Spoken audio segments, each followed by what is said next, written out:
This was one of the most popular sitcoms of the 1970s. To be honest, Bill, I admire you.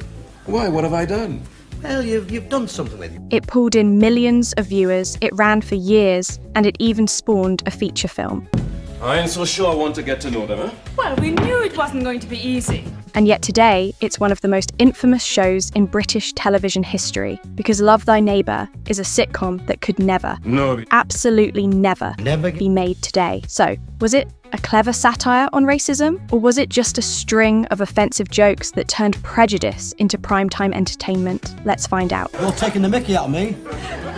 However did you guess? To understand Love Thy Neighbour, you have to understand the Britain that created it. The early 70s were a time of massive social change. Large numbers of immigrants had arrived from the Caribbean, from South Asia, from Africa. The country was adjusting, sometimes awkwardly, sometimes angrily, to being more multicultural. And television, as ever, reflected those tensions. Who is moving in here then? Mr. Booth, I'm your new neighbour.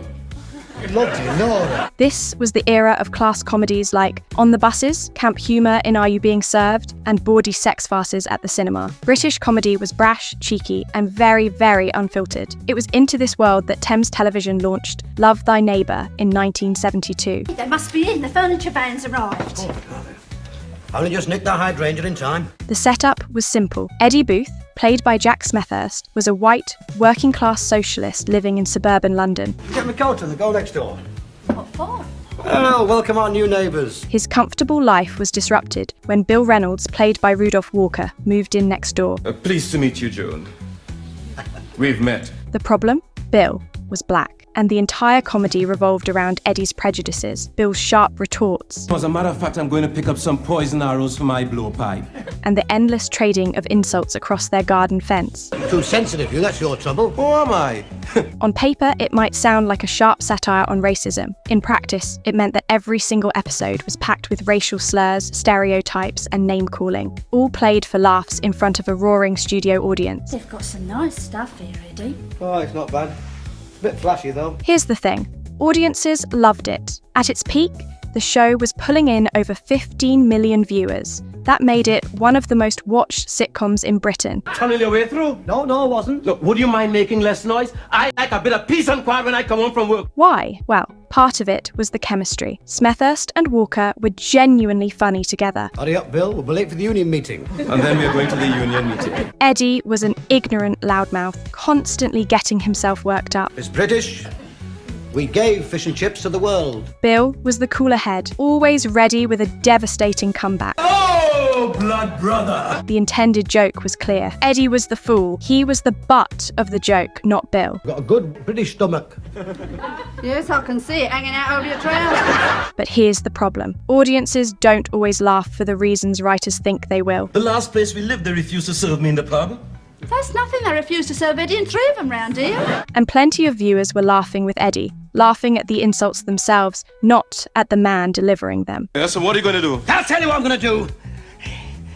I'm going home to eat me meat pie. That's where the satire stopped working. Even at the time, Love Thy Neighbour attracted criticism. The Race Relations Board condemned it. I missed the butcher, so Barbie let me have a tin.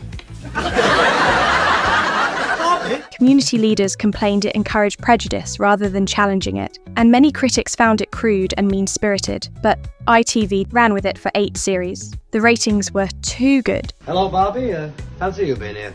Do you ever get the feeling you're not wanted? All the time. It ran for over 50 episodes, and even crossed over into cinema with a 1973 feature film. How are you? Nothing. I reckon you're jealous, Eddie. Jealous? What have I got to be jealous about? Fast forward to today, and it's a completely different story. The show has all but vanished from television. At least that's an improvement, eh? Part of you's the right colour.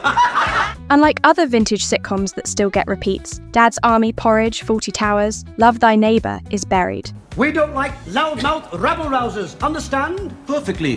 When are you moving? The last reruns provoked outrage, and broadcasters quickly shelved it. Why? When I say the subject is closed, the subject is closed! Because modern audiences don't see it as satire. They see it as casual racism played for laughs. Oh, I smell trouble. You two had another row.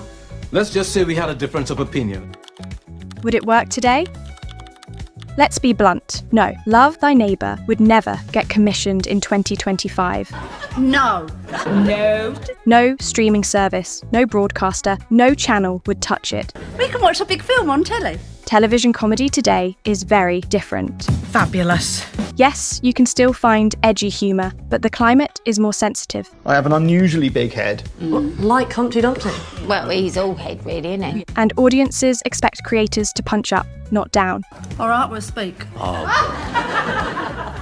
What's for supper? Compare it to other shows that have been pulled in recent years. Episodes of Fawlty Towers, Little Britain, even The League of Gentlemen have been quietly removed or edited because of racial stereotypes. If those can't survive untouched, there's no chance Love Thy Neighbour would even get through a pitch meeting. Oh, Eddie, I just don't want you to make a fool of yourself.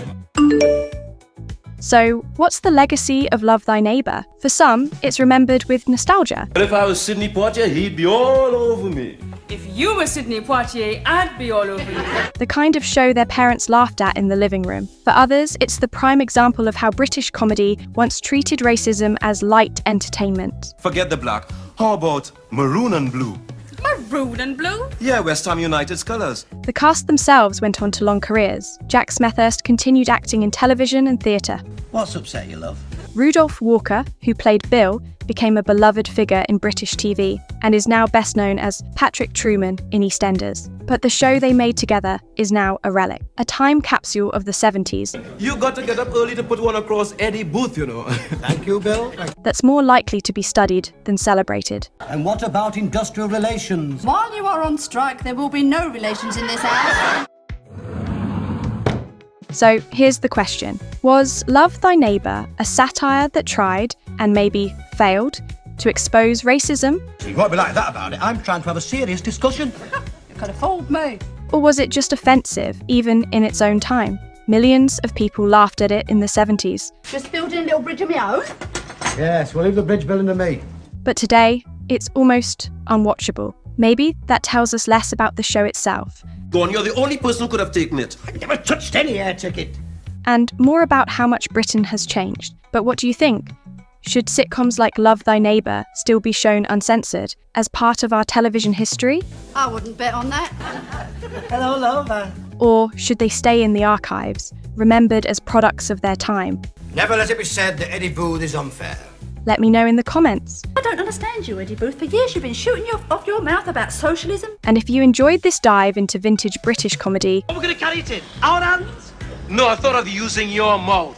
It could hold at least 2 gallons. don't forget to like, subscribe, and join me next time Why didn't you tell me it was ours? Why didn't you give me a chance? when we'll uncover another lost chapter of sitcom history. Well, Brother Eddie? Carried unanimously.